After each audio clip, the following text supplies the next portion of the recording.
कि what handbook जो होता है वो ये बता रहा होता है कि क्या पॉलिसीज़ हैं। जो मैनुअल है वो होता है कि कैसे करना है। तो एम्प्लॉई मैनुअल क्यों चाहिए होता है, ये कम्युनिकेट करता है आपकी कंपनी के मिशन, विजन, पॉलिसीज़, आपकी एम्प्लॉई से जो एक्सपेक्टेशंस होती हैं वो, प्लस ये एम्प्लॉई को बता रहा होता है कि उसके राइट्स क्या हैं, उसके रोल्स क्या हैं, उसके रिस्पॉन्सिबिलिटी क्या है। विसल ब्लोअर जो है ना, that is a sign of warning, that is a sign of beware, के जागते रहना। असल में मार्केट में कॉन्सेप्ट ये है कि लेबर लॉ जो है वो सिर्फ और सिर्फ लेबर की हेल्प कर रहा होता है, उनको प्रोटेक्ट कर रहा होता है। वेयर एज अगर लेबर लॉ को पढ़ के प्रॉपर अगर कंपनी अपने गाइडलाइंस और अपनी पॉलिसीज़ वगैरह सारी उसके इर्द गिर्द डिफाइन करे तो the company gets a lot of protection. आप स्टार्स हायर कर लें, आप डिवोटीज़ हायर कर लें, अब दुनिया का नालायक तरीन बंदा उठा के ले आएँ, आप उसको एक effective learning and development programme में से गुजारेंगे ना, वो पॉलिश हो के आपको उस तरह चमक के दिखाएगा कि जिस तरह आपका शायद स्टार भी ना चमक सके। आप में से मुझे ये बताइए कि एम्प्लॉई मैनुअल और हैंडबुक क्या डिफरेंस होता है, कोई बता सकता है? हैंडबुक जो है वो होता है व्हाट, मैनुअल होता है हाउ। कि व्हाट हैंडबुक जो होता है वो ये बता रहा होता है कि क्या पॉलिसीज़ हैं, जो मैनुअल है वो होता है कि कैसे करना है। ये छोटा सा डिफरेंस है। बेसिकली पॉलिसीज़ और एसओपीज़ जब कंपाइल किए जाते हैं तो वो आपका मैनुअल बन जाता है, ऑपरेशंस मैनुअल बन जाता है। वेयर एज जो आपकी हैंडबुक है वो पॉलिसीज़ का एक है, डिटेल्ड होती है कि आपकी क्या बाउंड्रीज़ हैं, क्या लिमिटेशंस हैं। तो it's very simple, inter related, आपस में जो है बहुत आसान है। बट थोड़ा सा जो है इसको हम इसी तरह जो है ना मिक्स एंड मैच करते रहेंगे। व्हाट और हाउ, क्या और कैसे। देखें, आप कोई भी ये एलसीडी स्क्रीन लेके आते हैं तो there is always an operations manual to it. के ठीक है, आपके जो फीचर्स होते हैं इसमें क्या फीचर्स हैं, दोज आर कॉल्ड व्हाट, वो उसकी हैंडबुक है। और वो फीचर्स यूज़ कैसे करने हैं, एक्टिवेट कैसे करने हैं, दैट इज़ कॉल्ड हाउ। अब व्हाट और हाउ का डिफरेंस समझ में आ गया, क्या और कैसे। That is the difference between a handbook and a manual. So we have to be very clear कि जब हम किस वक्त बात कर रहे होंगे, आपके मैनुअल को एसओपीज़ भी कहा जाता है और हैंडबुक को लिस्ट ऑफ पॉलिसीज़ भी कहा जा सकता है। लेकिन थोड़ा सा जो है हम इसको थोड़ा सा अपने साथ फेमिलराइज करेंगे, स्ट्रक्चराइज करेंगे। इसमें हम स्टेक होल्डर्स डिफाइन करेंगे कि कौन कौन किस किस अथॉरिटी लेवल के ऊपर है, और उसके बाद उसको हम आगे साथ साथ लेके चल रहे होंगे। कि वो सिक लीव बता दी कि 8 सिक लीव्स हैं।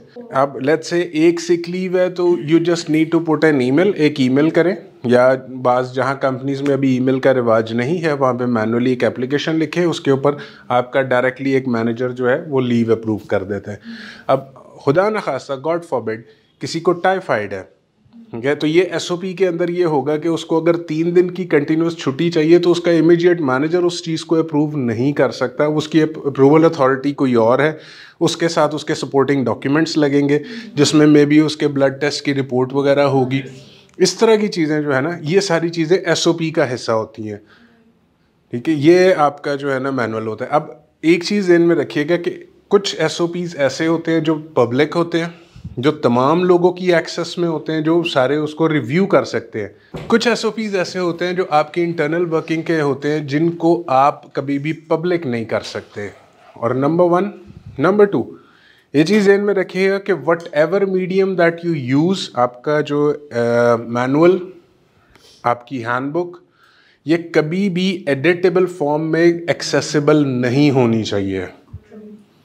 That should never be accessible in the editable form.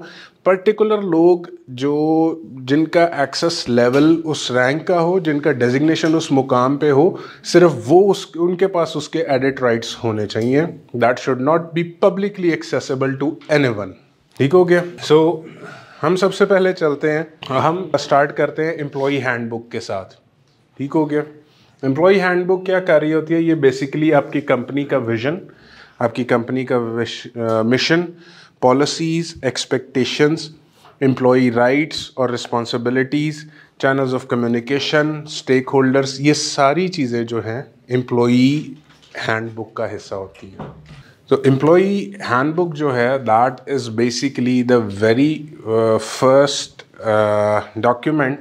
जब आप किसी भी एम्प्लॉई को ऑनबोर्ड करते हैं, किसी भी एम्प्लॉई को हायर करते हैं, तो employee handbook is the very first document जो आप उसको देते हैं कि भाई ये सारी हैं, ये आपकी ऑपरेशनल बाउंड्रीज़ हैं, ये हमारी पॉलिसीज़ हैं और इन्हीं के अंदर रहते हुए आपने ऑपरेट करना है। You are not. और सबसे बड़ी चीज़ जो सबसे ज़्यादा ख़ास तौर पे ख्याल रखना पड़ता है कि it has to be standardised.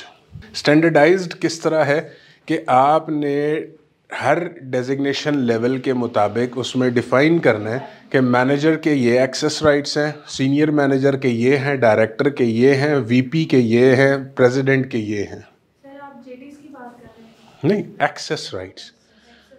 Access rights आपने डिफ़ाइन कर रहे होते, बिकॉज डेफिनेटली ये ज़रूरी नहीं होता कि वो मैनुअल जो है सिर्फ आपके एमटीओज़ या फ्रेश ग्रेजुएट्स के लिए है। आप मैनेजर लेवल के ऊपर भी किसी रिसोर्स को लेके आ रहे होते हैं तो वो मैनुअल वही रहेगा, वो चेंज नहीं होगा। The handbook, the manual will remain the same. मेरा कहने का मकसद ये है कि वो इतना थॉरली डिफाइंड होता है कि वो हर लेवल को एक ही बुक के अंदर सबको कैटर कर रहा होता है। जी सर, इसमें जो ग्रेडिंग स्ट्रक्चर होता है, ग्रेडिंग स्ट्रक्चर अबाउट लाइक अब एक मैनेजर है, उसका जो ग्रेडिंग स्ट्रक्चर होगा वो E1 होगा, E2 होगा, E3 एग्जीक्यूटिव्स के, उसके बाद फिर G आ जाता है, फिर इट्स डिफरेंट है। तो हम जब इसको एक्सप्लेन करते हैं पॉलिसी में, तो आई थिंक उसके साथ लिंक नहीं करते हम rather than के मतलब सिर्फ डेजिग्नेशन के साथ करें। वो देखें, हर एक कंपनी, जब कंपनी साइज चेंज हो रहा होता है ना, तो वैसे वैसे डेजिग्नेशंस के अंदर भी लेवल्स आ रहे होते हैं। जैसे आपने कहा, अब एक आपकी कंपनी का size I think that should be around, जो आप बता रहे हैं वो अराउंड 600-700 के करीब होना चाहिए। अगर आपने इतने let's say manager E1, E2 और E3 डिफाइन किया हुआ है, तो ये कंपनी साइज 400 to 600 साइज हो तो ये इतना होता है। 2500 प्लस है। हाँ, बट इसकी सिस्टर कंपनी है, उसका साइज इतना नहीं है बट पॉलिसी सेम है। वो तो डेफिनेटली जब वो जो एक स्ट्रक्चर एक्सपेरिमेंट करते हुए सक्सेसफुल होता है तो वो उसी पे चल रहे होते हैं। तो मीन अब खाली आप इस चीज़ को देख रहे हैं 2500 या 500-600 की एम्प्लॉयज़ कंपनीज़ में। यहाँ पे कुछ ऐसे लोग भी हैं जिनकी कंपनी का साइज़ 200 के करीब है, तो उन्होंने इतने ज़्यादा लेवल्स नहीं डिफ़ाइन किए होते। ठीक है, जैसे जैसे आप लेवल्स डिफ़ाइन करते जाते हैं ना, वैसे वैसे उनके राइट्स, उनकी एक्सेस, वो चीज़ें और फाइन ट्यून होती जाती हैं। That is based on the scaling of the company, कि आप कंपनी को स्केल कैसे कर रहे हैं, ऑर्गेनाइजेशन स्ट्रक्चर आपका कितना वेल डिफाइंड है, फिर उसमें कम्युनिकेशन लाइंस, फिर उसमें रिपोर्टिंग लाइंस, रिपोर्टिंग चैनल्स, और उसके बाद उसमें उनका परफॉर्मेंस मैनेजमेंट सिस्टम, ये सारी चीज़ें जो है ना आपस में इंटरलिंक हो रही होती हैं। तो उसी की बेसिस के ऊपर ये सारा कुछ डिफाइन हो रहा होता है। ठीक है, तो कंपनी साइज जो मैनेजेरियल लेवल्स जो हैं शायद आपके हैं, आई थिंक आपके नहीं होंगे, आपके बहुत ज़्यादा होंगे। ठीक है, तो कंपनी साइज़ के ऊपर भी डिपेंड कर रहा होता है कि लेवल्स क्या क्या हैं। हर कंपनी का डिफरेंट होता है स्ट्रक्चर, मीन कि इन्होंने ई ग्रेड का और साथ जी ग्रेड शायद कह रहे हैं।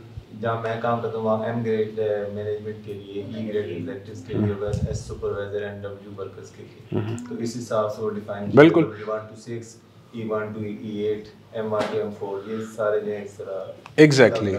तो आप दोनों आपस में अपने अपने कंपनी स्ट्रक्चर की बेसिस के ऊपर रिलेट कर सकते हैं। जैसे जैसे कंपनी ग्रो कर रही होती है, स्केल कर रही होती है, वैसे वैसे राइट्स और उनकी एक्सेस जो है वो डिफाइन हो रही होती है। वैसे वैसे उनके जो है कि उनका रोल क्या है, रोल एंड रिस्पॉन्सिबिलिटीज़ की बेसिस के ऊपर उनकी एक्सेस डिफाइन हो रही होती है। जब भी आप एक डेजिग्नेशन डिफाइन कर रहे होते हैं ना, तो उस डेजिग्नेशन में उसकी रिस्पॉन्सिबिलिटीज़, उसकी एक्सेस, उसकी अप्रूवल अथॉरिटीज़, उसकी मैनेजमेंट, कि वो कितने लोगों की परफॉर्मेंस मैनेजमेंट कर सकता है, उसकी अपनी परफॉर्मेंस मैनेजमेंट कौन कर रहा होगा, उसको कौन कौन जो है वो कहाँ कहाँ से उसका परफॉर्मेंस फीडबैक आ रहा होगा, ठीक है, किस तरह किस लेवल के डिसीजंस वो ले सकते हैं, ये सारा का सारा। बट ये आ जाता है जब आप ऑर्गेनाइजेशन स्ट्रक्चर डिफाइन कर रहे हैं।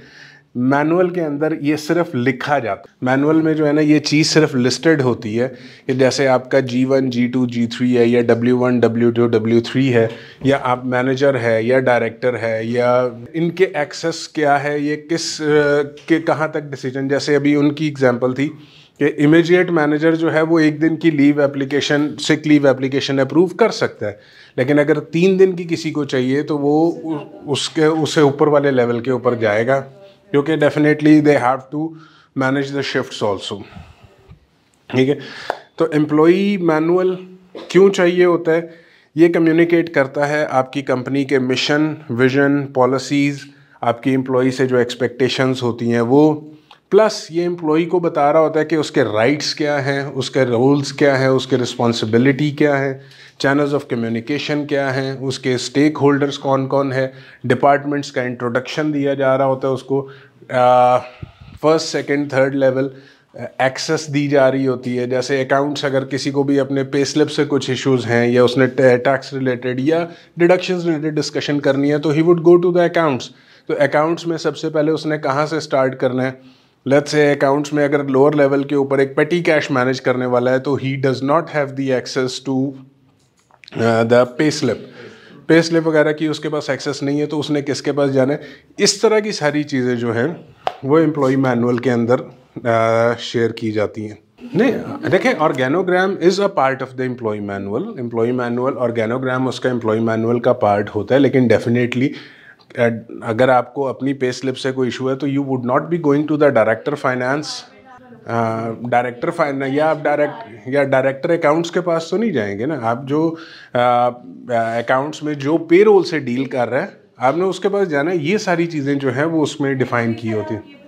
ठीक है, अब हम बेसिकली स्टार्ट करते हैं कि मैनुअल जब हम कंपाइल कर रहे होते हैं, कुछ बहुत सारे आप लोग ऐसी कंपनी से हैं जहाँ पे ऑलरेडी मैनुअल्स बने भी हुए हैं।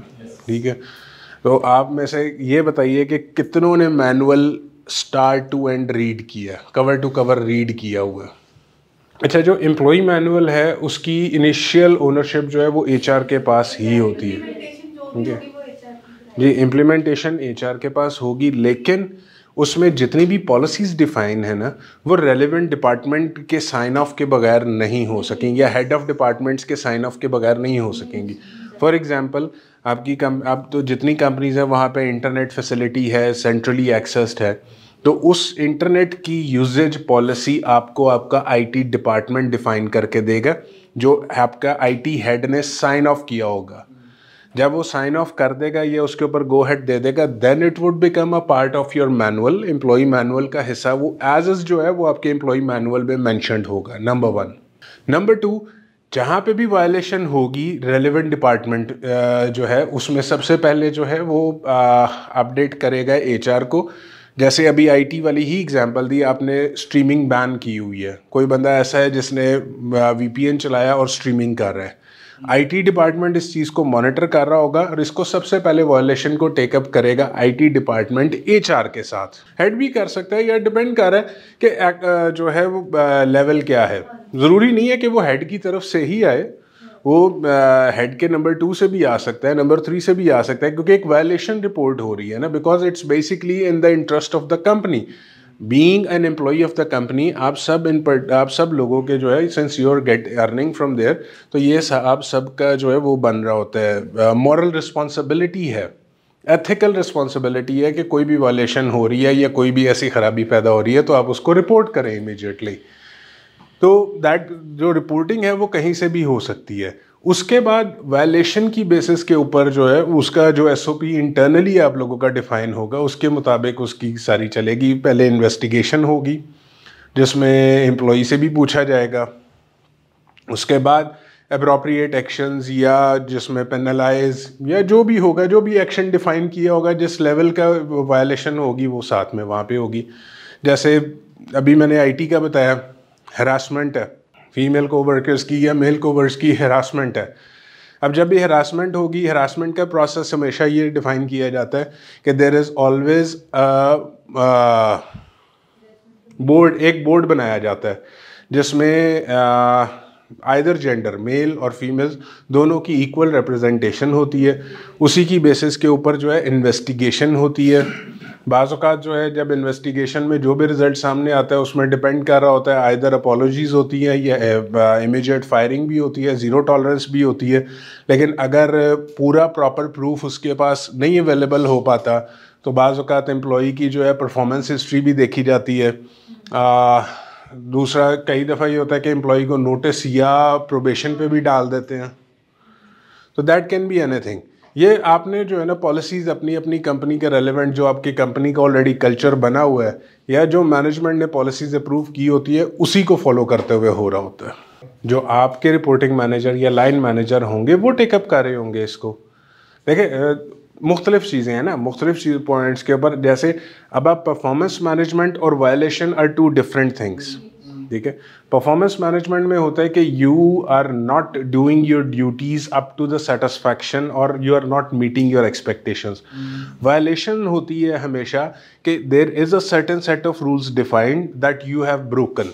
वो उससे आपकी परफॉर्मेंस के ऊपर इफेक्ट हो रहा है या नहीं हो रहा, that is a secondary question. For example, आपकी कंपनी में रूल है 8 घंटे काम करने का, 8 आवर्स की शिफ्ट है, आप अपनी 8 आवर्स शिफ्ट तो कर रहे हैं, लेकिन आपकी प्रोडक्टिविटी जब वो मेजर करते हैं तो वो 6 आवर्स के ऊपर आ रही है। That is a performance management issue जो कि आपका रिपोर्टिंग मैनेजर टेकअप कर रहा होगा हायर मैनेजमेंट के साथ।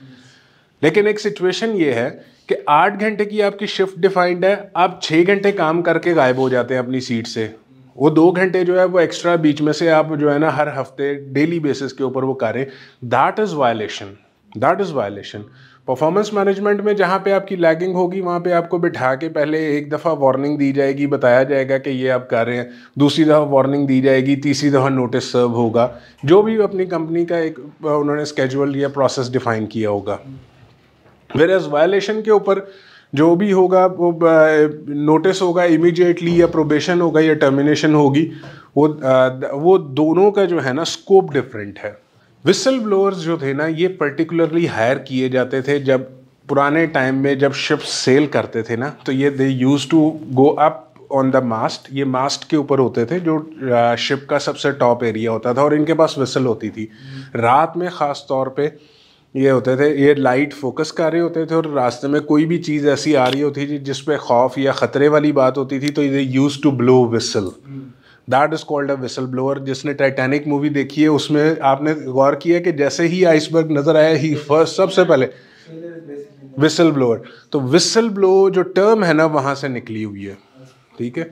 तो यस, विसल ब्लोअर जो है ना that is a sign of warning, that is a sign of beware के जागते रहना, ठीक है। जब भी वायलेशन हो, जब भी सिचुएशन इस तरह की हो, देखिए एक एचआर का रोल एक कंपनी के अंदर ना, एक I am sorry I have to use these words क्योंकि मेरे लिए आज मेरे ये अल्फाज जो थे मेरे सीईओ ने यूज़ किए हैं, an HR has to be an SHO also, ठीक है। हम ऑफिस में हमें घूमते रहना चाहिए, देखते रहना चाहिए, बिकॉज बाज़ औक़ात बहुत सारी चीज़ें जो है ना जो कहीं नहीं जा रही होती हमें सुनना पड़ती हैं, ठीक है। You have to listen what's going on in the air around you, उस चीज़ को पॉइंट आउट करना, उसको ऑब्जर्व करना, you have to be very strong at that. तो उन चीज़ों को प्रीएम्प्टिवली बिहेवियर्स को देखना, अब तो खैर बहुत आसान हो गया, अब तो पर्सनालिटी टेस्ट आ गए हुए हैं जिसकी बेसिस के ऊपर आप एम्प्लॉय को हायर करते वक्त देख रहे होते हो। बहुत सारी चीज़ें ज़िंदगी में ऐसी होती है जो पहली दफ़ा हो रही होती है, lot of things happen in your life for the very first time, और ये खाली आपकी लाइफ नहीं है, कंपनीज़ में भी ऐसे हो रहा होता है। बहुत सारी सिचुएशंस ऐसी होती है जो कभी भी लिस्टेड नहीं होती, जिसके लिए आप जहनी तौर पे तैयार नहीं होते, वो कहीं पे भी मैनुअल का हिस्सा नहीं होती। और नॉर्मली ऑडिटर्स ये करते हैं, वो जब इस तरह की कोई सिचुएशन देखते हैं ना तो वो कहते हैं कि ये वायलेशन है, जबकि जब बाउंड्री ही डिफाइंड नहीं है तो वो वायलेशन किस तरह आ गई। सबसे पहला सवाल तो ये होता है कि भाई जब वो एक स्कोप ही डिफाइन नहीं किया हुआ, स्केल ही डिफाइन नहीं किया हुआ, तो फिर हम उसको वायलेशन के अंदर कैसे लेके आ सकते हैं। That is the very first question, जिसका फिर आगे जवाब ये होता है कि उस पर्टिकुलर इंसिडेंट की बेसिस के ऊपर पॉलिसी बनाई जाती है, पॉलिसी डिफाइन की जाती है, उसको डिफाइन करने के बाद फीडबैक लिया जाता है from the stake holders and the effectees both, दोनों से। स्टेक होल्डर्स कौन से? जिन्होंने उस पॉलिसी के ऊपर एक्शन लेना है, नंबर 1। नंबर 2, इफेक्टीज वो लोग होते हैं जिनके ऊपर वो पॉलिसी इम्प्लीमेंट होने जा रही होती है। जो जैसे लेबर वर्क की बात है, लेबर में एक पर्टिकुलर पॉलिसी है कि कोई भी बंदा स्टेशन अपना छोड़ के हट नहीं सकता। उसने पीछे अगर उनके लेट्स से एक मेडिसिन मैन्युफैक्चरिंग है, सिरप जो है बॉटल्स के अंदर डाला जा रहा है और उसमें ढक्कन लग रहा है।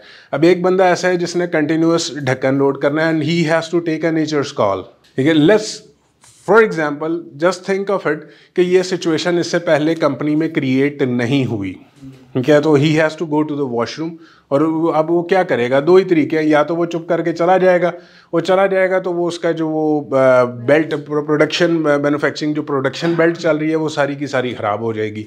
दूसरा उसका फिर जब ये या वो दूसरा होगा कि वो पूरी मशीन बंद करके जाएगा, मशीन बंद करके जाएगा तो वो प्रोडक्शन रुक जाएगी। मिस्टेक जो है ना, मिस्टेक ये दो लफ्ज़ों का है कि दैट इज़ अ मिस्टेक। अक्सर आपने देखा है ना जो रिकॉर्डिंग्स जो चल रही होती है बिहाइंड द सीन्स जब चलते हैं, टेक 1 टेक 2 टेक 3, अब वो एक ही सीन के दोबारा टेक्स हो रहे होते हैं ना, तो वो पहले वाला मिस हो जाता है, that is called a mistake. अब पहली जो है ना, that is an honestly a mistake, वो वाकई ऑनेस्टली एक गलती होती है।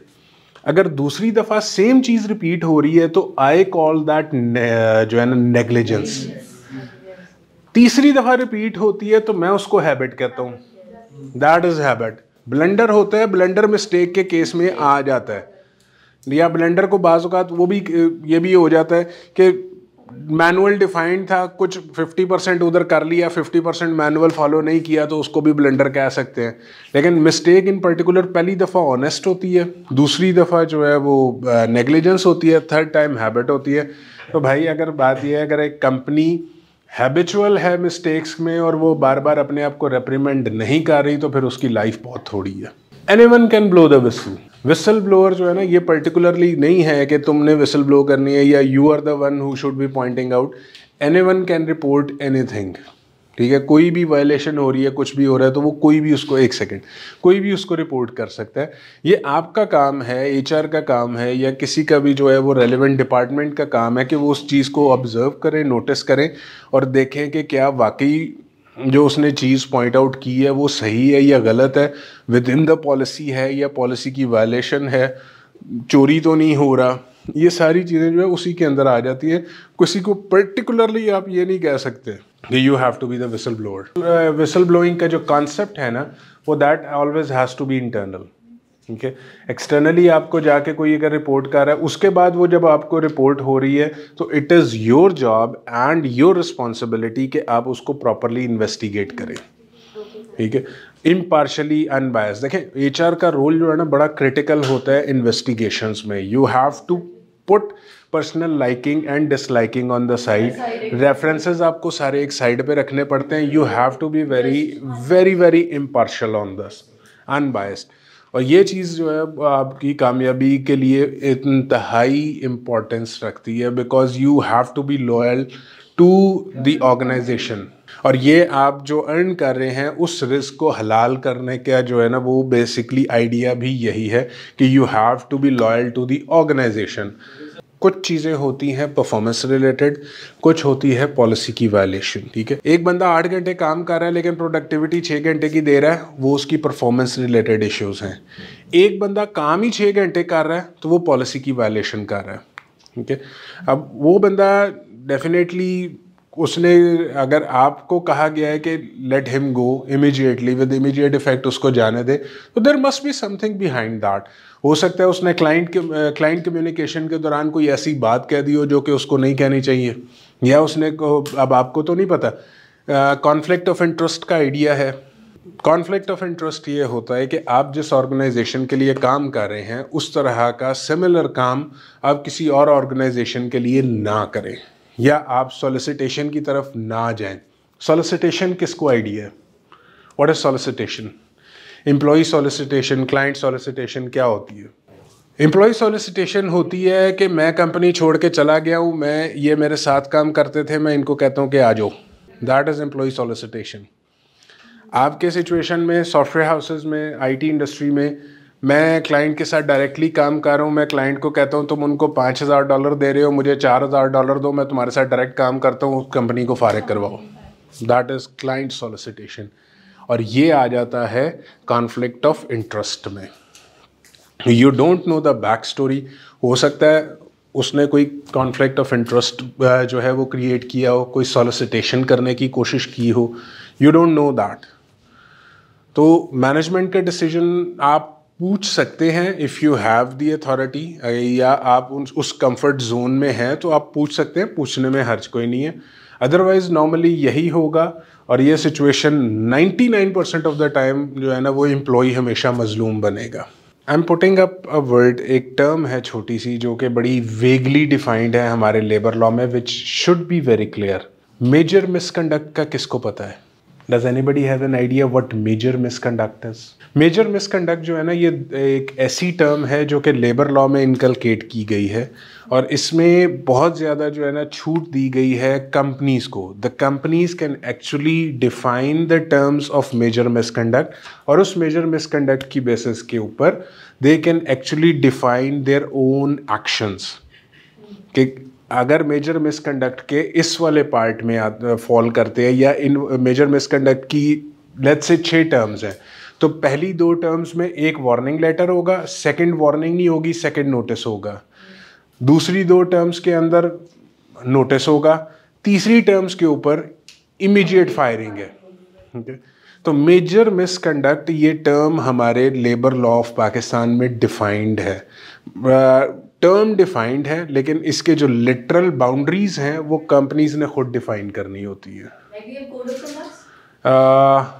कोड ऑफ कंडक्ट का ही हिस्सा होता है मेजर मिसकंडक्ट। जैसे बहुत सारी कंपनीज हैं हरासमेंट के ऊपर, फीमेल कोलीग्स की हरासमेंट के ऊपर ज़ीरो टॉलरेंस है। ज़ीरो टॉलरेंस का मतलब ये है कि रिपोर्ट हुआ, इन्वेस्टिगेट हुआ, इमीडिएट फायरिंग है कि इमीडिएटली फायर कर देंगे। असल में मार्केट में कॉन्सेप्ट ये है कि लेबर लॉ जो है वो सिर्फ और सिर्फ लेबर की हेल्प कर रहा होता है, उनको प्रोटेक्ट कर रहा होता है। वेयर एज अगर लेबर लॉ को पढ़ के प्रॉपर अगर कंपनी अपने गाइडलाइंस और अपनी पॉलिसीज़ वगैरह सारी उसके इर्द गिर्द डिफाइन करे तो the company gets a lot of protection.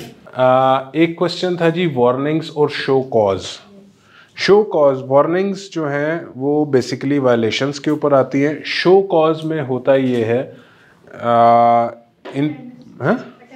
नहीं, ज़रूरी नहीं है कि ये अटेंडेंस में ही हो, ये मुख्तलिफ किसी भी एक्शन के ऊपर हो सकता है। जैसे फॉर एग्ज़ाम्पल आपने मैं यहाँ एक सेशन डिलीवर कर रहा हूँ, मेरी कंपनी को इस चीज़ का पता नहीं है, लेकिन मैंने ये शो किया कि I am the chief human resources officer of Odyssey solutions and my company does not know about it and I have not gotten pre approval. तो मुझे वार्निंग नहीं इशू होगी, मुझे शो कॉज होगा कि आपने हमसे इजाज़त लिए बगैर क्यों रिप्रेजेंट किया। Why are you misrepresenting yourself? Why are you presenting yourself as a part of the company which you are not? Show cause निकलेगा, शो कॉज की बेसिस के ऊपर इन्वेस्टिगेशन होगी और इन्वेस्टिगेशन की बेसिस के ऊपर वार्निंग इशू होगी। That is the difference between warning and show cause. Warnings depend कर रहा होता है सिवेरिटी ऑफ द केस, ठीक है। जैसे उन्होंने कहा कि वो मिस रिप्रेजेंट कर रहे हैं तो पहले शो कॉज होगा, वो शो कॉज होगा कि जी आप शो कॉज बेसिकली होता है कि आपने ये कि नो शो कॉज होता है कि I will get back to you, give me a minute. Show cause होता है कि जी आपने ये वायलेशन की है, इस दिन इतने बजे ये पैनल के सामने पेश हों और अपनी वजह बताएं कि ये आपने क्यों किया है, दैट इज़ शो कॉज। उसके बाद जो है एक्सप्लेनेशन दें, उसके बाद जो है इन्वेस्टिगेशन होगी, इन्वेस्टिगेशन की बेसिस के ऊपर वार्निंग इशू होगी कि आपने ये हरकत की थी, इन्वेस्टिगेशन में ये चीज़ सामने आई है, you would not able to justify yourself, so you being issued this warning कि इस तरह की चीज़ आइंदा फ्यूचर में नहीं होनी चाहिए। शो कॉज में हम उसको सिर्फ ये चीज़ कह रहे होते हैं कि आप आए और बताएं कि आपने ये किया और क्यों किया। एक पॉलिसी बनने में सर कितना टाइम लगता है? कोई भी पॉलिसी ये वैरी करता है या फिर डिपेंड कर रहा होता है कि उस पॉलिसी का स्कोप और इफेक्टिव्स कौन है, ठीक है। पॉलिसी में स्टेक होल्डर्स कौन है, स्कोप कितना है और इफेक्टिव्स कितने हैं, क्योंकि डेफिनेटली जब भी एक पॉलिसी चेंज होती है या नई पॉलिसी जैसे ही लॉन्च होती है तो there is always a backlash. उसका मेरे पास बहुत सारे बच्चे आते हैं और मुझसे ये पूछते हैं कि सर हम जब भी पॉलिसी नहीं इम्प्लीमेंट कर रहे होते हैं या सारे एचआर से ही है ना ज़्यादा, वो कहते हैं कि जी जब भी हम कोई पॉलिसी नहीं डिफ़ाइन करते हैं या पॉलिसी इम्प्लीमेंट कर रहे होते हैं ना तो बैकलैश बहुत ज़्यादा आता है, लोग उसको रेजिस्ट बड़ा करते हैं। उसका क्या तरीक़ेकार है? मैंने कहा जी उसका तरीक़ेकार यह है, या तो पर्सनैलिटी अनाउंस करने वाली मेरे जैसी हो, कोई एतराज़ भी ना कर सके। नहीं, दूसरा तरीका, मैं क्या उसका दूसरा तरीका ये है कि पॉलिसी की बाउंड्रीज़ आप डिफ़ाइन कर लें और अपने एम्प्लॉइज़ को ये आइडिया दें कि हम एंगेज कर रहे हैं। उनसे एक ओपन एंडेड सर्वे ले लें, सॉरी क्लोज एंडेड, यानी कि उस पर्टिकुलर पॉलिसी से रिलेटेड 4 या 5 क्वेश्चंस डिफ़ाइन करें जिसमें 3 या 4 लिमिटेड चॉइसेस दे दें। उस लिमिटेड चॉइसेस की बेसिस के ऊपर आप अपनी पॉलिसी डिफ़ाइन करके जब आप उसको लॉन्च करेंगे, जैसे ही उसका बैकलैश आएगा आप उसी फीडबैक को अपनी जो स्टाफ होगा, जो टीम होगी, उनको कह सकते हैं कि जनाब ये आप लोगों की चॉइस से हुआ है, हमारा तो कुछ भी नहीं था इसमें। पॉलिसीज़ के प्रोज एंड कॉन्स ज़रूर डिफ़ाइन करें, उनको ज़रूर बताएं कि ये बेनिफिट है, ये फ़ायदा होगा, ये फ़ायदा होगा, ये फ़ायदा होगा। अब आप बताएं इसको ऐसे कर लें, ऐसे कर लें, ऐसे कर लें, या लेट्स से जैसे है प्रोविडेंट फ़ंड की बात आ जाती है कि प्रोविडेंट फ़ंड को हम किस तरह मैनेज करें, या ग्रेजुइटी की तरफ शिफ्ट कर जाएं, 1 साल के बाद विड्रॉल रखें, उसको इन्वेस्ट कर दें। तो यू हैव टू गो, उसका बेस्ट तरीका, बेस्ट सोल्यूशन इज़ कि go for a survey, closed ended survey रखें, कभी भी उस सर्वे में कभी भी ओपन एंडेड क्वेश्चंस ना पूछें। Does anybody know what is the difference between open ended and closed ended questions? What are the main मतलब कोई ऐसे hard and fast rules to make up during a policy making startup जो हमें follow करने चाहिए? उसका सबसे आसान तरीका ये है कि कोई भी पॉलिसी के ऊपर जब आप काम करना शुरू करते हैं ना, तो never think as an HR, think of yourself as an employee. ठीक है कि ये पॉलिसी जब मेरे ऊपर इम्प्लीमेंट होगी तो मुझे इसके क्या प्रोज एंड कॉन्स होंगे। ठीक है, उसकी लाइट, उस एक लाइट के अंदर जो है ना उस पॉलिसी का आप प्लान डिफाइन कर रहे होंगे। एंड दूसरी चीज़ ये है भाई, कंपटीशन का दौर ख़त्म हो गया, कोलैबोरेशन का दौर शुरू हो रहा है, तो कोलैबोरेट करें आप। दिस इज़ आई थिंक, मेरा ख्याल है मैंने इससे पहले भी बहुत सारे सेशंस पढ़ाए हैं, लोगों को सेशंस डिलीवर भी किए, बट इतना interactive session this is happened the first time. तो कोलैबोरेट करें, एक दूसरे से मशवरा करें। आई think you should all be a part of a single WhatsApp group, और मेरा ख्याल है भी।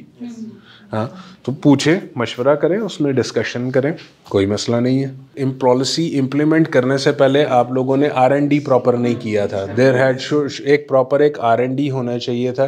डेफिनेटली जो लोग बाहर फील्ड में जा रहे हैं वो कुछ और सिचुएशन फेस कर रहे होते हैं, जो लोग फैक्ट्री के अंदर काम कर रहे हैं वो एक डिफरेंट जो है ना सिनेरियो को फेस कर रहे होते हैं। यस, देयर वॉज अ जो है ना R&D की कमी थी, और उसी R&D की वजह से आपको बैकलैश का सामना भी करना पड़ा। कुछ लोग उसकी वजह से छोड़ के भी गए होंगे, बीमार भी हुए होंगे, छुट्टियों पे भी गए होंगे, और वो आपकी प्रोडक्टिविटी में भी अल्टीमेटली इफेक्ट हुआ होगा। और डेफिनेटली जो यूनिफॉर्म की कॉस्ट है वो तो फिर आपने बेयर की ईयर की। तो इफ़ेक्टिव रिसर्च एंड डेवलपमेंट, इसीलिए जो मैंने कहा है ना, जो सर्वे की बात की है, इस तरह की बहुत सारी चीज़ें सर्वेज में आपके सामने आ जाती हैं। बहुत सारी ऐसी चीज़ें होती हैं जो आप उस तरह नहीं देख रहे होते। अच्छा, दूसरी एक चीज़ जो मैं इन पर्टिकुलर मेंशन करना चाह रहा था ना, set culture. Over a period of time अगर आप थोड़ा सा फील करें ना, तो पिछले 4-5 साल से लेके अब जनरेशन शिफ्ट हो रही है, जनरेशन चेंज हो रही है। अब ऑल्दो सेठ आज भी उधर का उधर ही है, लेकिन जो उसकी अगली जनरेशन आ रही है ना, वो इतनी स्टडी नहीं है, इतनी स्टबर्न नहीं है, इतनी स्टबर्न नहीं है, बिकॉज वो लोग हैं जो ऑलरेडी एजुकेटेड हैं, जो लोकल या फॉरेन यूनिवर्सिटीज़ में से पढ़ के आए हुए हैं, और वो चीज़ों को अंडरस्टैंड करके उनको उस तरह इम्प्लीमेंट करने की एनर्जी और माइंडसेट रखते हैं। ठीक है, तो यस, टाइम्स आर चेंजिंग, वक्त तब्दील हो रहा है, थोड़ा क्वेश्चन आप लोगों को मिलना शुरू हो गया, और इंशाल्लाह ताला आगे और मिलेगा भी। But that does not mean कि सेठ एलिमिनेट हो जाएगा। सेठ उधर का उधर रहना ही रहना है। उसने जो है ना वो ज़्यादातर I had to build from scratch. कुछ कंपनीज ऐसी जिनके साथ मैंने काम किया वो ऑलरेडी काम कर रही थी, but they needed some restructuring, reforming, restructuring grounds उनको जो थे ना बिल्ड करने की ज़रूरत थी। तो वो मैं basically it's not about paper work only, उसमें डिपेंड करना होता है चूँकि बहुत सारे फॉर्म फैक्टर्स होते हैं। जैसे जो कंपनी यूएस क्लाइंट्स को डील कर रही होती है वो उसका कल्चर और एनवायरनमेंट थोड़ा सा डिफरेंट होता है, उसकी रिपोर्टिंग लाइंस डिफरेंट होती है। यूएस कंपनी वाले को दिन में 10 या 15 ईमेल जाते हैं तो वो बड़ा खुश होता है। उसके अगेंस्ट यूके वाले को दिन में 2 ईमेलें चली जाए वो साथ ही आ जाते हैं कि जी आपने तो एकदम से you have actually bombarded my mail box with emails, तो वो माइंडसेट डिफरेंट है। ठीक है, इसी तरह जापान की जो कंपनीज जापान के साथ काम कर रही होती है वो थोड़ा सा एक माइंडसेट डिफरेंट होता है। ऑस्ट्रेलिया का कल्चर डिफरेंट है। तो मैं इसी चीज़ को मद्देनज़र रखते हुए टीम्स जो है ना टीम्स बिल्ड कर रहा होता हूँ। जैसे मेरी जो लास्ट कंपनी थी कंप्यूटन, मैंने जब उनको ज्वाइन किया तो वो सिर्फ there in Canada, US and Pakistan at that time. जब मैंने वहाँ पे मेरी ही स्टूडेंट हैं जो काम कर रही हैं, तो जब मैं वहाँ से निकला तो they had teams in US, Canada और पाकिस्तान तो था ही था। They had in India, Bangladesh, Nepal, Egypt, Serbia. ठीक है, इसके अलावा और कहाँ था, they had a team in that Egypt में था, नाइजीरिया में थी, और इसके अलावा वो एक उनका ऑपरेशंस मैनेजर मैंने हायर किया था वहाँ पे, I forgot the name of the country वो या। तो ऑलमोस्ट 10 कंट्रीज़ जो था ना, जब वहाँ से निकला था तो 10 कंट्रीज़ में थे। अब वो 10 कंट्रीज़ का जो था वो आइडिया ये था कि इजिप्ट में जो टीम बैठी हुई थी वो ऑस्ट्रेलिया के क्लाइंट के साथ काम कर रही होती थी। ठीक है, एक मल्टी नेशनल किस्म का उनको डाइवर्स जो है ना वो देने के लिए। जो नाइजीरिया की टीम थी वो अफ्रीका के क्लाइंट्स के साथ ही काम कर रही होती थी। उनको आइडिया मिलता था क्योंकि देवर अफ्रीकन अमेरिकन, वो देवर ब्लैक्स, तो वो उनके साथ काम करते हुए ज़्यादा कंफर्टेबल थे। उनकी आधी बातें तो हमारी समझ में नहीं आती थी कि वो आपस में क्या कर रहे हैं, बोलते इंग्लिश ही थे। That is the difference. तो उसकी बेसिस के ऊपर जो है ना टीम बिल्डिंग और टीम एक्टिवेशन, और ख़ास तौर पे जो स्पेशलिटी थी वो क्रॉस फंक्शनल टीम्स बिल्ड करना। आईटी में जो है cross functional teams, does anybody have an idea what cross functional team is? जो आपके 2 क्वेश्चंस हैं ना, पहला क्वेश्चन जो है वो strategic HR point of view, that is something really good. मैं उस क्वेश्चन को थोड़ा सा रीफ्रेज कर देता हूँ। आप में से काफ़ी सारे लोग ऐसे हैं जो ऑलरेडी इस्टेब्लिश्ड कंपनीज में से हैं, जो already they have been there for 10, 15, 20 years, तो उनको उस तरह के फाइनेंशियल चैलेंजेस का बाज़-औक़ात सामना नहीं करना पड़ रहा होता है।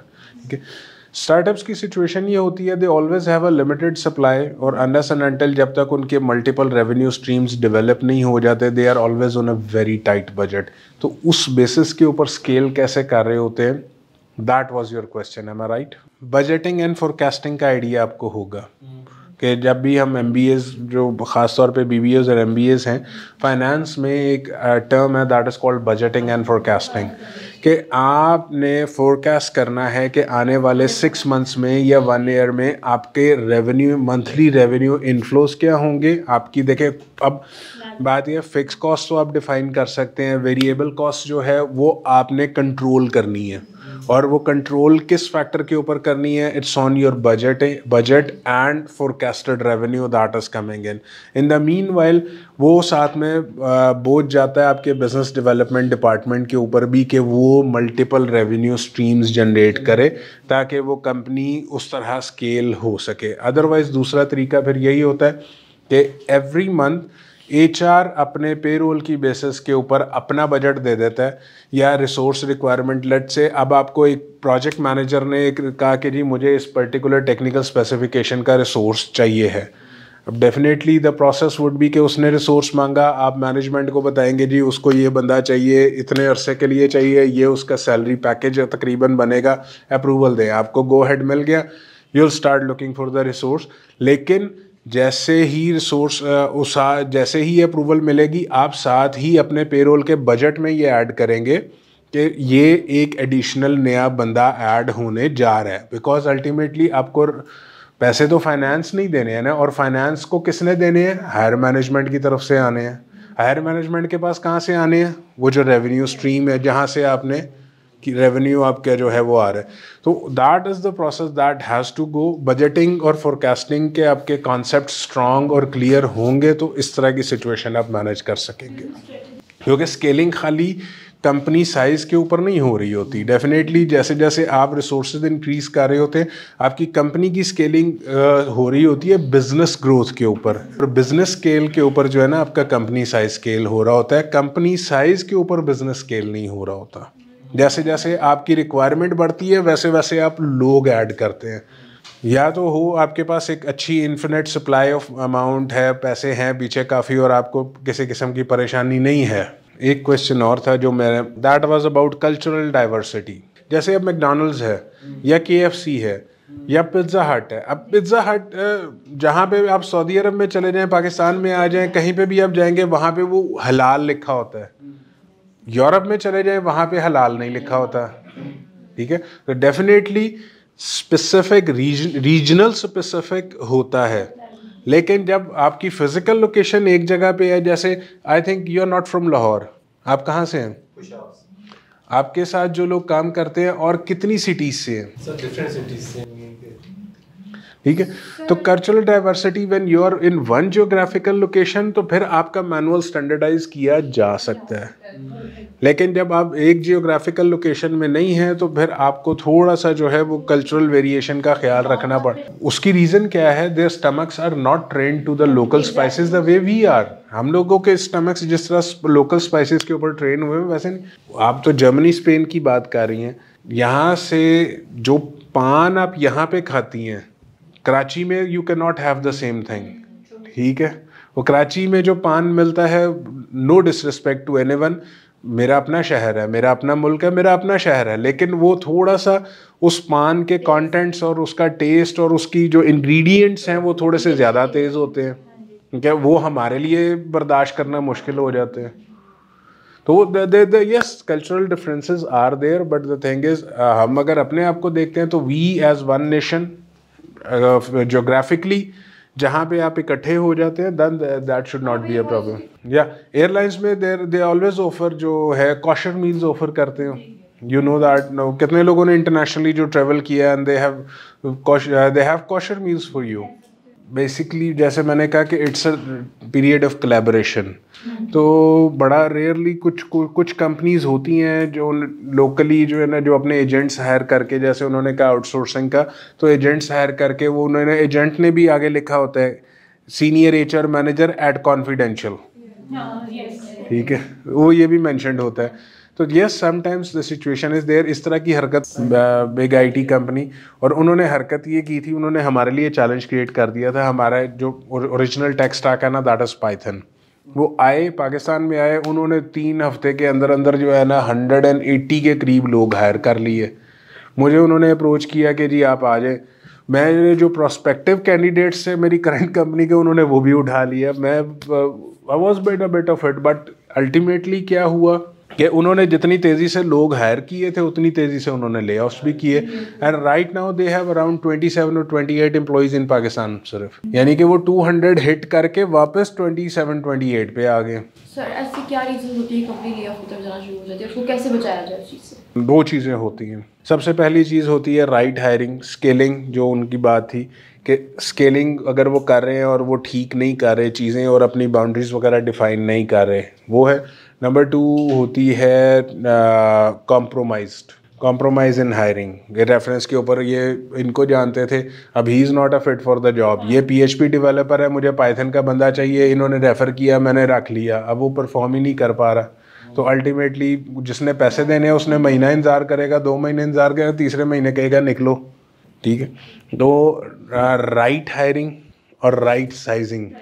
मैं नॉर्मली जितने लोग काम करने वाले हैं ना HR में, ख़ास तौर पे एंटरप्रेन्योर्स के साथ, अभी लास्ट वीक जो था, लास्ट 2 वीक्स मेरे सारा वक्त गुजरा यूनिवर्सिटी ऑफ लाहौर और सुपीरियर में। अभी आप लोगों में से किसी ने देखा सी पाकिस्तान हो रही थी एक्सपो में, तो I was one of the जजेस for university of Lahore and Superior both.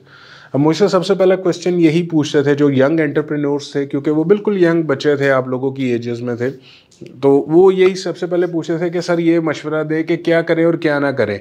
मैंने कहा जी जहाँ आप जो हमारा एंटरप्रेन्योर है या जो सेठ है ना, सबसे बड़ी गलती ये करता है कि जहाँ पे उसको कॉम्प्रोमाइज़ नहीं करना चाहिए वह कॉम्प्रोमाइज़ कर जाता है। कहता है वो फिर बच्चा एक बैठा हुआ था, उसने पूछा, कराची से आया हुआ था, इस कहता है सर फिर उसका सोल्यूशन क्या है कि मुझे किस तरह के एम्प्लॉयज़ हायर करने चाहिए। Any organization in the world आप उसको उठा के देख ले, वहाँ पे 20-60-20 की रेशो होती है। 20 जो होते हैं ना वो those are the star employees, ठीक है, जो बेसिकली जिनको दिखा के वो कंपनी जो है ना सबको आगे चला रही होती है। 60% जो होते हैं बीच में वो होते हैं जो लोड बेरर्स होते हैं, जो उस कंपनी को चला रहे होते हैं, और 20% जो होते हैं वो फ्री लोडर्स होते हैं, जो मुफ्ता चल रहा होता है, एंजॉय कर रहे होते हैं, ठीक है। तो there is always a split of 20-60-20। वो कहीं पे 21% भी हो जाते हैं, 25% भी हो जाते हैं, कहीं पे 15 या 18% भी हो जाते हैं, और इनको बर्दाश्त करना पड़ता है। कहता है चले सर ये तो ठीक हो गया, इसके बाद मैंने कहा इसके बाद ये है। कहता है जी ये बताएं स्टार एम्प्लॉय चाहिए या डिवोटेड एम्प्लॉय चाहिए। मैं कहा जी डिवोटेड एम्प्लॉय चाहिए। रीज़न, मैं कहा जो 4 GPA वाला बच्चा होगा ना, 4 GPA वाला जिस कैंडिडेट स्टूडेंट को आप लेके आएंगे यूनिवर्सिटी से, उसको पता है कि मैंने जब भी यहाँ से आवाज़ बुलंद करनी है ना तो मुझे 10 कंपनीज उठा लेंगी। लेकिन अगर आप 2.25 या 3 GPA वाले बच्चे को चांस देंगे ना, जो 4 GPA वाला बच्चा है वो अगर एक काम 2 महीने में सीख लेगा या कर लेगा ना, तो 3 GPA वाला वही सेम काम मैक्सिमम 3 महीने में कर लेगा, इससे ज़्यादा दूर नहीं जाता। लेकिन उसके ज़हन में क्या होगा कि मैं एक नालायक बच्चा था, लेकिन ही गैम्बल्ड, इन्होंने मेरे ऊपर गैम्बल किया, इन्होंने मुझे चांस दिया, तो I have to be loyal with this company. थोड़ी देर के लिए हम जो है ना स्टाफ से हट जाते हैं, हायरिंग की को भी एक साइड पे रखते हैं। सबसे ज़रूरी चीज़ एक proper effective learning and development program and department जब तक नहीं होगा कोई भी कंपनी सरवाइव नहीं कर सकेगी, ठीक है। आप स्टार्स हायर कर लें, आप डिवोटीज़ हायर कर लें, आप दुनिया का नालायक तरीन बंदा उठा के ले आएँ, आप उसको एक effective learning and development programme में से गुजारेंगे ना, वो पॉलिश हो के आपको उस तरह चमक के दिखाएगा कि जिस तरह आपका शायद स्टार भी ना चमक सके। देखिए मैंने अभी आपको क्या स्प्लिट दिया, 20-60-20। तो 20% तो आपकी ऑर्गेनाइजेशन में स्टार्स होंगे और आने ही आने हैं, ठीक है। लेकिन एक्चुअली जो आपके लोड बेरर्स हैं ना, जो आपकी कंपनी को चला रहे होते हैं, वो आपके वो डिवोटीज़ होते हैं, वो 60% लोग होते हैं, वो मीडियोकर्स होते हैं, जिन्होंने जो मिडिल टीयर होता है, जिन्होंने वो पूरा का पूरा बोझ उठाया होता है। दूसरी चीज़ ये है कि यार सारे के सारे स्टार ही ले आएंगे तो फिर वो आप उनके नखरे ही उठाते रहेंगे। स्टार से मुराद यहाँ पे वो बच्चा है टेक्निकली बहुत स्ट्रॉन्ग है, that is an ideal candidate for the position. उसकी पर्सनालिटी में कोई फ्लॉज नहीं है, वो पंक्चुअल भी है, वो ड्रेस कोड भी फॉलो करता है, वो किसी किस्म की वायलेशंस के अंदर नहीं जा रहा होता, ये सारी चीज़ें। अब यहाँ पे अब कुछ companies, now comes in the point कि कुछ कंपनीज हैं जो कहते हैं कि जी लम्स का बच्चा हो, 4.25 GPA हो, टाइम पे आए टाइम पे जाए, या LSE का बच्चा हो, टाइम पे आए टाइम पे जाए, कॉल्स करे, उसको अंग्रेज़ी भी जो है वो कमाल की बोलनी आती हो, they must have a very fluent accent, they don't have a problem speaking with the Americans, and they can also have a communication with the Africans also, and they do understand how they go about it, ठीक है। तो वो उनको star कह रहे होते हैं, ठीक है। तो भाई ये जहन में रखें, आपकी management is always looking for the stars, but उन स्टार्स को नखरे उठाना, उनको हैंडल करना, उनको रिटेन करना, उनको सस्टेन करना उतना ही मुश्किल होता है, ठीक है। क्योंकि उन्हीं स्टार्स को जो है ना वो हर वक्त, वो रादर देन दैट आप अपने डिवोटीज़ को स्टार लेवल के ऊपर लेके जाएंगे ना, आप अपने डिवोटीज़ को स्टार बनाएंगे तो वो आपकी कंपनी के साथ लॉयल भी रहेंगे। सिस्टम्स की एग्जांपल दी, सिस्टम्स ने अभी रिसेंटली अपने वो किया है, अपने वो सेलिब्रेट किया है, जिसमें उन्होंने अपने 25 साल पुराने एम्प्लॉयज़ भी दिखाए हैं, उन्होंने 30 साल पुराने लोग भी दिखाए हैं। तो दैट इज़ कॉल्ड लॉयल्टी। आपका क्या ख्याल है कि टेक्निकल पोजीशन में एक बंदे को 30 साल हो गए, उसको किसी ने अप्रोच नहीं किया होगा, जॉब ऑफर नहीं की होगी, सारा कुछ होगा, ठीक है। But the loyalty, the point of loyalty is के systems give them a break, वो उनको उस मुकाम पे लेके आया, ठीक है। जिसने सिस्टम्स वाज द वन जिसने उनके उस पोटेंशियल को पहचाना, उनको ब्रेक दिया और उसके बाद उनको उस मुकाम पे लेके आया जहाँ पे वो आज हैं। What I have learned with the passage of time, if I'm earning like 50,000, that person is making 50, 100,000 times more than me. So I would assume based on the numbers that he have more experience and he have more knowledge than me. And usually when these people whom we call like solo players, when they take decision, I've seen that they have 5 to 6 check in balances within their organization, and after 5 to 6 feedbacks and then reforming them, they take a decision. So in the end, when a normal a person like me, if he says that this person said, but that said is making 100 more times than me, and he is also making money which I am taking my home, and he is also catering a lot of people. So just by a different approach or a solo approach, if I term him that his policies are not rational, this is also not right. I cannot put a particular comment or a dot on this.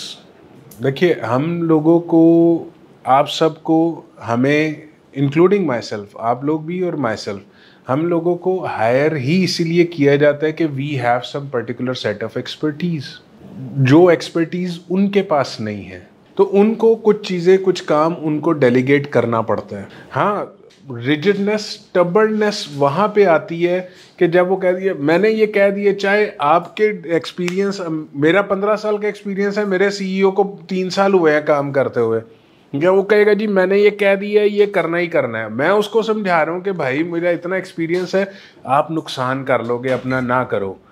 That is called the seth mentality. Ultimately वो definitely yes, ultimately he is the one who is going to bear the consequences also ना। वो you are not going to bear the consequence because you are just carrying out the instruction, ठीक है। हाँ, आपका सेठ, let's say you have 20 years of experience, आपके सेठ को 14-15 साल हो गए हैं, आप अपने सेठ को जो है, अपने जो बॉस है उनको एक मशवरा देते हैं, and he says yes I think you are right, I agree with you on this, मेरी तरफ से गो हेड है यार, ये इसको ऐसे करो ताकि हमारे लिए ये बेनिफिशियल हो सके। Now that is not a stubborn सेठ मेंटालिटी। वहाँ पे अगर वो ये कहेगा ना कि यार मुझे भी 14 साल हो गया कंपनी चलाते हुए, तुम इतने होते तो तुम यहाँ तक तो तुम अपनी कर लेते, तो वो दैट इज, वो जो माइंडसेट है ना, वो दैट इज अ स्टबर्न सेठ माइंडसेट। और वही चीज़ मैंने अभी कही है कि now that is changing. Generation पूरी की पूरी शिफ्ट हो रही है, पूरी जनरेशन चेंज हो रही है। आईटी सेक्टर की अगर हम इन पर्टिकुलर, अगर आप you want to discuss IT sector, we can go for that. IT sector में देखें मल्टीपल लाइंस हैं, जिसमें AIML साइड है, वेब डेवलपमेंट है, फिर स्टोर मैनेजमेंट है, वेबसाइट बिल्डिंग है, ऐप डेवलपमेंट है, गेम डेवलपमेंट है, AR/VR है, और बहुत सारी चीज़ें हैं जहाँ से लोग बहुत सारा अर्न कर रहे हैं। अब आप में से कितने लोगों को इस चीज़ का पता है कि वो जो घरों में जो एक आजकल बड़ी ऐप चल रही है, scary teacher, that is a Pakistani app, या scary teacher is a Pakistani app, और उसकी अभी आप अपने अपने फ़ोन्स निकाल के देखें कितने मिलियंस ऑफ डाउनलोड हो चुके हैं across the world, not Pakistan only, across the world millions and millions of downloads हो चुके हैं। That is a Pakistani app. Diversify करें, डाइवर्सिफाई करने के बाद बिजनेस डेवलपमेंट की तरफ जाएं। Investment definitely yes, budget limited होते हैं, but you need to explore multiple avenues of revenue at the same time. Budgeting करें, बजट फोरकास्टिंग करें, प्लान करें, set something aside for the research and development. Learning and development और research and development, ये दोनों चीज़ें जो है ना हमारे बहुत ज़्यादा लैग कर रही हैं। जी जी। A very good question. I would like to ask one more thing. Like, what is the term, phase of collaboration within Pakistan within the tech industry? Because in other countries, what people do is a bigger tech company, they also develop their competitors or small SMEs as well. And they share business as well. So, what is the level of collaboration within this region? आज से 1 साल पीछे तक ना लड़ाइयाँ होती थी, ठीक है, प्रॉपर लड़ाइयाँ होती थी, अभी भी हो रही हैं, but Aahista Aahista it is changing. इसमें I can give an example, Invozone ने लोकली अपने रिसोर्सेज भी आउटसोर्स करने शुरू कर दिए हैं, ठीक है। For the first time in Pakistan, I am hearing this for the first time in Pakistan, कि इन्वोजोन एक कंपनी है, Furqan Aziz he is actually a very good person in himself, वो ऑलमोस्ट 600 लोगों की कंपनी है, and that came to 600 in just 2.5 years। उन्होंने locally अपने टीम मेंबर्स जो हैं आउटसोर्स करने शुरू कर दिए। तो कोलैबोरेशन हैज स्टार्टेड ऑलरेडी। मैंने आप लोगों को पहले कहा है कि this is not the time of competition, collaboration का दौर शुरू हो चुका है। और हम जब तक जितने लोग जो अपनी 1.5 ईंट की मस्जिद अलहदा बना रहे हैं ना, वो सिर्फ उन्हीं पे ही सजदा करते रहेंगे बस, ठीक है।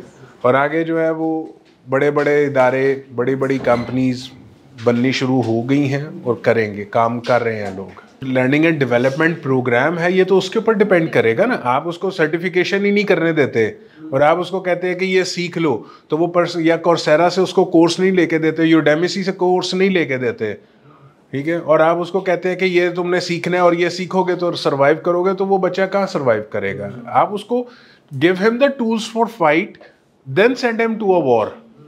आप उसको राइफल चलाना नहीं सिखाओगे तो वो जंग में जाके क्या करेगा। आइडिया टेबल के ऊपर आइडिया लेके आए, वो फिर वही चीज़ है, आइडिया लेके आए। अब now if I don't know if your CEO is a technical, has a technical background, he is a very technical person. Idea लेके आए कि जी ये आइडिया है, ये प्रोडक्ट है, लेट्स से गेम है, you put an idea on the table के जी ये गेम है, ये डेवलप करनी है।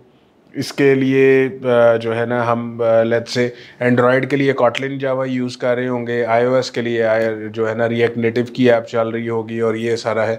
इसके लिए मुझे ये रिसोर्स चाहिए होंगे और इतने एक्सपेंसेस होंगे। अपनी R&D कंप्लीट करके you can just throw an idea at him, get him to invest and then fly off in a collaboration with an institution. किसी भी यूनिवर्सिटी के साथ कोलैबोरेट करें।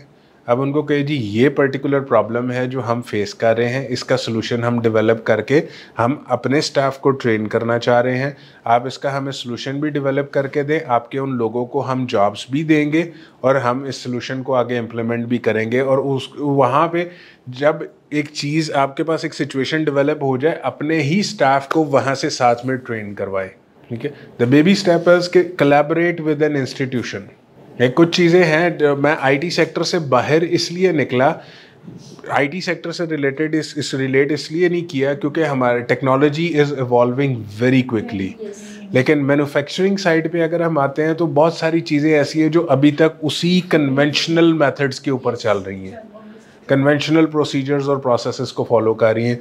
फॉर एग्जांपल टेक्सटाइल सेक्टर के लिए अगर आप जाते हैं तो गो कोलैबोरेट विद UET के साथ कोलैबोरेट करें, सर्टिफिकेशंस करवाएं। वो TEVTA is a very good institution to go with that. वहाँ पे या तो आप कोर्सेज बाय करें कोर्सेरा और यूडेमी से, फोकस ग्रुप बेस्ड ट्रेनिंग करें। Does anybody have an idea what is a focus group? Focus group based training जो है ना वो थोड़ा सा आइडिया डिफरेंट है। विद ड्यू रिस्पेक्ट, असल में I don't have, for lack of better words, अंधों में काना राजा वाली बात होती है। 5 लोगों का ग्रुप बनाएं, उसमें एक बंदा ऐसा होना चाहिए जिसको उस पर्टिकुलर ट्रेनिंग का 20 या 25% का आइडिया हो। उसको कहे कि ये कोर्स तुमने सीखना है और अपने साथ 4 लोगों को सिखाना है। ट्रेन द ट्रेनर नहीं, एक्चुअली जो है ना पहले ट्रेन करके फिर उसको ट्रेनर बना रहा है, ठीक है। तो you have to get someone जिसको आइडिया हो थोड़ा सा, उसको थोड़ा सा आइडिया जब वो हो, उसको कहे, उसकी रिस्पॉन्सिबिलिटी लगाए कि you have to learn this on yourself, ये कोर्स सीखो और उसके बाद अपनी टीम को सिखाओ, ठीक है। ये आप इंटरनली कर सकते हैं।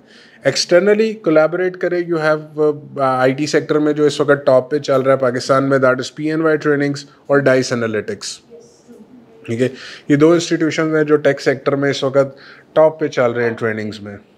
जैसे जस्ट फॉर एग्जांपल हम कासिम अली शाह फाउंडेशन की बात कर रहे हैं, अभी आपके पास एक डाइवर्स ग्रुप है, this is the 4th batch of CHRMP and Qasim Ali Shah foundation, an excellent initiative.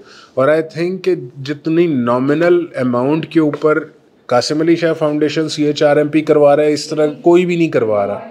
अच्छा, एक और चीज़ जो है ना, जो थोड़ा सा what I feel is lagging, I don't know about if I am wrong और राइट, हम HR को सिर्फ HR समझ रहे हैं।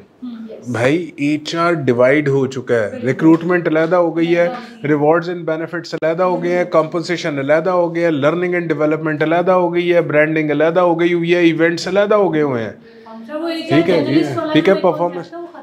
Performance management systems, performance management department अलहदा हो गया हुआ है। HR के अंदर इतनी डाइवर्सिफिकेशन इस वक्त हो चुकी है, इतनी डिवीजन हो चुकी है, हम प्रॉब्लम यह है कि हम HR को अभी भी सिर्फ HR के तौर पे ही देख रहे हैं, या तो वो we are actually looking at through that only particular one window only, कि वो एक ही बंदा सारा कुछ कर रहा है, वेयर एज इनकी जो है ना स्पेशलिटी सारी की सारी डिफरेंट हो चुकी हुई हैं।